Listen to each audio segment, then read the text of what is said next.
Kapatid na Ero, nung magturo naman po si Apostol Pablo, sino po ang isa sa mga sinasabi niyang dapat natularan? Pakinggan po ninyo. Kaya takbuhin ninyo ang inyong takbuhin upang kayo'y magwagi. Upang magwagi sa paligsahan, kailangan ninyong itanggi ang inyong mga sarili sa maraming bagay na pipigil sa inyo sa paggawa ng pinakamagaling ninyong magagawa. Ang isang atleta ay dumaraan sa lahat ng hirap na ito. Magwagi lamang ng isang asul na laso o isang kopang pilak. Subalit ginagawa natin ito para sa isang makalangit na gantimpala na hindi mawawala kailanman. Ako ay nakikipaglaban upang magwagi.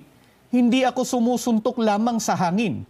Tulad sa isang atleta, dinidisiplina ko ang aking katawan.